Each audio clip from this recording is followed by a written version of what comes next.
What's up, what's down? Hadir nanas, hadir menau. Semoga dengan presentasi kali ini bisa membawakan ilmu kebaikan bagi kita semua. Oke, jadi kelompok kami ini akan membahas tentang IRM di dasar saham.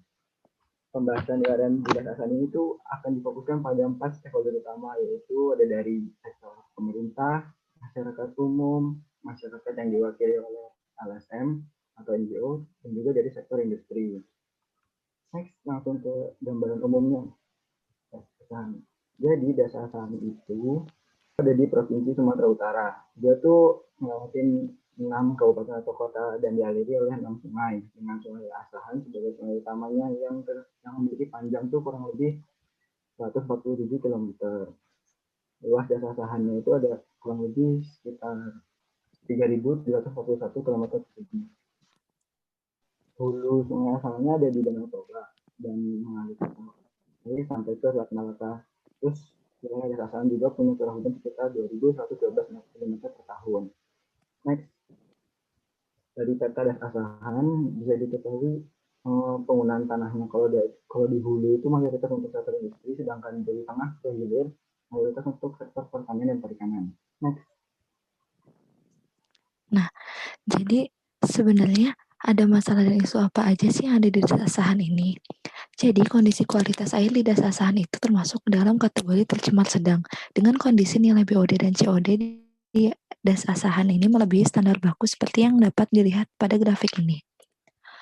Adapun isu-isu yang terjadi di dasar saham menyangkut pada kerusakan fungsi hidrologi, ekonomi, dan sosial budaya. Di Sungai Asahan dan Danau Toba, adanya erosi dan sedimentasi yang mengganggu lalu lintas perairan pelabuhan, lahan pertanian yang beralih fungsi menjadi perkebunan kelapa sawit, kerusakan hutan pada daerah catchment area Danau Toba, terjadinya banjir pada daerah pertanian dan pemukiman, serta kekeringan air. Akan disebabkan oleh sektor domestik, perikanan, industri limbah, padat, dan eceng gondok. Adapun visi dan misi yang dimiliki dalam perencanaan EWRM ini sebagai yang dapat dilihat di layar. Selanjutnya adalah pemetaan stakeholder. Di sini seperti yang sudah disebutkan sebelumnya, akan ada 4 stakeholder, yaitu ada pemerintah yang akan diperankan oleh saya, NGO yang akan diperankan oleh KFAU, masyarakat umum atau petani yang akan diperankan oleh Skolastika, dan industri yang akan diperankan oleh Abian. Next. Setelah melakukan pendataan stakeholder, kita akan memetakan stakeholder berdasarkan kepentingan dan perannya. Di sini saya sebagai BPDAS Asahan Bakumun yang memetakan di bagian kepentingan dan peran yang tinggi. Kenapa? Karena BPDAS Asahan Bakumun ini merupakan koordinasi dari inisiasi yang mengkoordinasi peran pemerintah pusat dengan daerah, provinsi, dan kabupaten sebagai bentuk otonomi daerah. Selanjutnya, ada dari NGO. NGO di sini terdiri atas Forum Das Asahan Toba, LSM Pelestarian Lingkungan, LSM LKPI, dan lain sebagainya. Di sini kami berperan dalam mendukung kajian ilmiah sebagai media komunikasi dengan para pihak LHL sebagai fasilitator dan salah satu pendorong partisipasi masyarakat. Kemudian dari pihak masyarakat umum, itu ada diwakilkan oleh petani sayur, petani lahan kering, dan petani. Kemudian mereka ini akan berperan mereka perannya tinggi karena mereka ikut menyusun perencanaan dari masukan terhadap perencanaan dan kegiatan pelaksanaan serta monitoring dan evaluasi. Dan mereka memiliki tanggung jawab karena pengelolaan ini berorientasi kepada kepentingan publik. Kemudian ada dari industri. Selanjutnya kalau dari industri, kita ada PT Inalum sama PT PN atau PT Perkebunan Nusantara. Jadi mereka ini kan sebagai pengguna sumber daya alam yang cukup besar. Juga dari hasil kegiatan itu kan memberikan pengaruh kepada lingkungan sekitar maupun bagi kehidupan sosial masyarakat. Next. Selanjutnya akan membahas tentang prioritas masalah dan strategi. Di sini kami melakukan ranking prioritas masalah, di mana dari masalah-masalah yang sudah dipaparkan sebelumnya, mana yang perlu diselesaikan terlebih dahulu. Kami melakukan ranking sederhana, di mana di sini ada 6 parameter, yaitu ketersediaan, lingkungan, efisiensi, prospek, dampak terhadap masyarakat, dan kunci. Di sini nilai angka 1 menunjukkan dia sangat perlu menjadi prioritas, sehingga totalnya semakin kecil angkanya menunjukkan bahwa masalah tersebut harus menjadi prioritas utama. Next. Masalah yang pertama adalah yang akan kami bahas adalah tentang pengelolaan kualitas atau pencemaran. Di sini stakeholder yang akan berperan atau memberikan kontribusinya adalah pemerintah, NGO, industri, dan masyarakat. Dari pemerintah sendiri, akan memiliki strategi untuk memberikan evaluasi kualitas air sungai pada daerah Das Asahan. Mengingat BP Das Asahan ini juga termasuk operator dan yang senantiasa mengevaluasi kualitas air yang ada di Das Asahan, dan juga memberikan sanksi bagi perusahaan atau masyarakat yang melakukan kegiatan yang berpotensi mencemari air sungai dan lingkungan. Terus juga kami ingin menginisiasi pembangunan fasilitas pengolahan persampahan supaya masyarakat punya fasilitas khusus untuk pembuangan sampah dan tidak menggunakan sungai. Selanjutnya dari NGO sendiri, apakah ada strategi terhadap masalah ini? Nah, dari NGO kami akan membantu memeriksa kualitas air yang tersedia dan mengajak masyarakat melalui program organisasi kami untuk menjaga kualitas air di Das Asahan. Oke, kalau dari industri boleh mengungkapkan strateginya. Kalau dari industri itu kami tuh diwajibkan untuk membangun atau menyediakan pengolahan untuk limbah yang dihasilkan dari kegiatan di pabrik atau tempat mereka untuk sebelum dikembalikan ke lingkungan. Contohnya di PT Inalum itu mereka menggunakan water refining facilities sebagai pengolahan air limbah dari peleburan aluminium sebelum dikembalikan ke lingkungan ataupun airnya itu digunakan. Oke, next.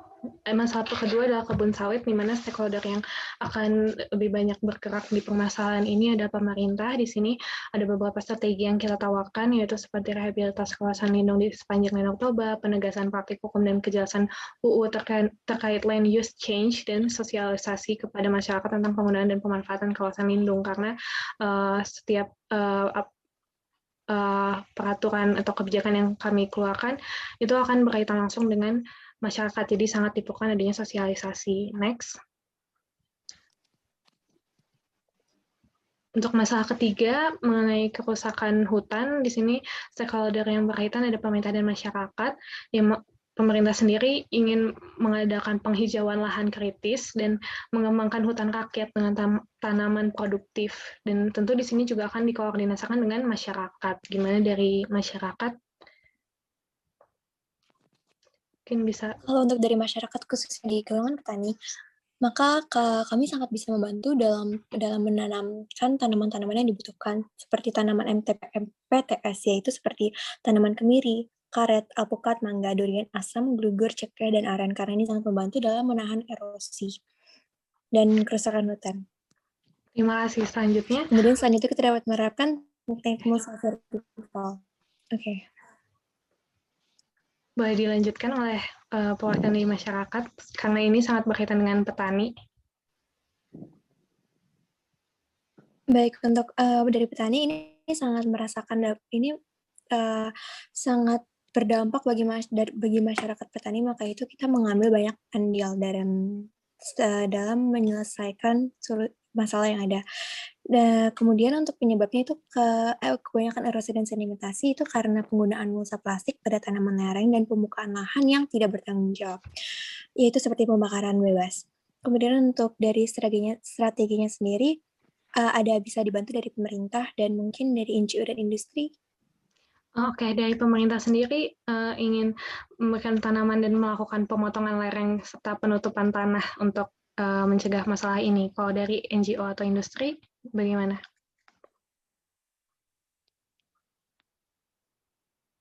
Kalau dari industri sendiri, kayak contohnya PT PN nggak kuat gitu untuk menahan erosi. Jadi diwajibkan untuk TPN ini menanam pohon-pohon yang kuat menahan erosi dari air itu. Jadi lahannya tuh aman gitu. Terlebih yang di dekat ke pemukiman warga.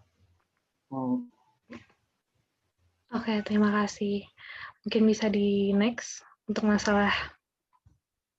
Oke, masalah terakhir ini tentang Untuk masalah banjir berikutnya dan itu kekeringan. seperti banjir Ya. dan kekeringan ini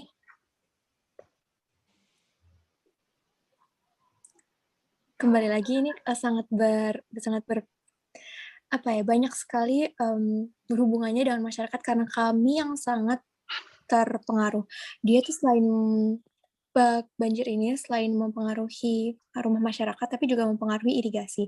Dan apalagi pada saat kekeringan, pada saat banjir terjadi, pada saat fluktuasi debit terjadi banjir dan saat kekeringan, kami sangat kekurangan air dan ini tuh disebabkan juga sebenarnya oleh kami karena adanya pembuangan limbah padat ke sungai dari masyarakat maupun dari industri-industri lainnya. Kemudian untuk strategi bagaimana?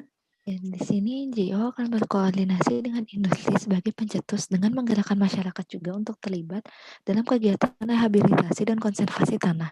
Diterapkan agroforestry untuk lahan pertanian di lereng.